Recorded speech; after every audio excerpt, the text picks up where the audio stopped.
Hello everyone, আসসালামু আলাইকুম। সবাই কেমন আছেন? আশা করি সবাই অনেক বেশি ভালো আছেন। আলহামদুলিল্লাহ, আল্লাহর রহমতে আমরা অনেক বেশি ভালো আছি।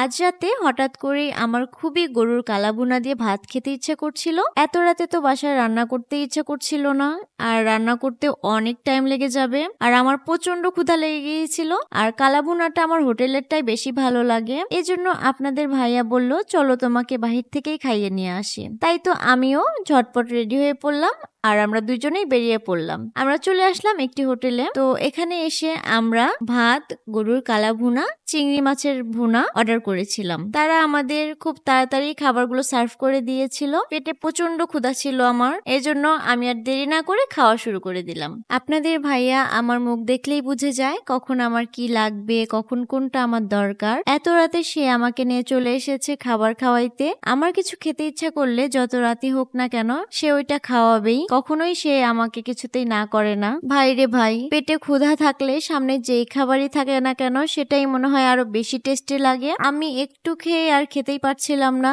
বেশি ক্ষুধা লাগলে পরে আর খাওয়া যায় না। আপনাদের ভাইয়া আমাকে জোর করে খাওয়াচ্ছিল, বলছিল যে এতটুকু খেয়ে তুমি তারপরে উঠবা। আপনাদের ভাইয়ার খাওয়া হয়ে গিয়েছিল, তারপরও সে আমার জন্য ওয়েট করছিল। আমি আস্তে আস্তে অনেকক্ষণ ধরে বসে বসে খাচ্ছিলাম। সবকিছুতেই ওর আগে খাওয়া হয়ে যায়, আর আমার জন্য সে ওয়েট করে, আর আমার লেট হয়ে যায় খাইতে। আমি খুব জোরে খাবার খেতে পারি না, আমি আস্তে আস্তেই খাবার খাই। কালা ভুনাটা আমার কাছে বেশ ভালোই লেগেছে। ভাতটা আমি অনেক তৃপ্তি সহকারে খেয়েছি। চিংড়ি মাছের ভুনাটাও আমার কাছে মোটামুটি ভালো লেগেছে। পেট শান্তি তো দুনিয়া শান্তি। আমার জামাইটা অফিসের কাজের জন্য অনেক ব্যস্ত থাকে, তারপরও তার মাঝেও সে আমাকে অনেক সময় দেয় এবং সে তার সাধ্য মতো আমার সবকিছু আবদার পূরণ করার চেষ্টা করে।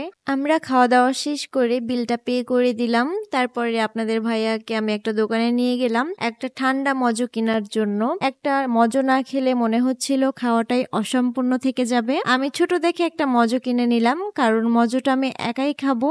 আপনাদের ভাইয়া একটু ঠান্ডা লেগেছিল, সে এজন্য মজো খাবে না। সবকিছু শেষে আমরা বাসার জন্য রওনা দিয়ে দিলাম। তো সবাই ভালো থাকবেন, সুস্থ থাকবেন। দেখা হচ্ছে আবার পরবর্তী কোনো ভিডিওতে। আল্লাহ হাফেজ।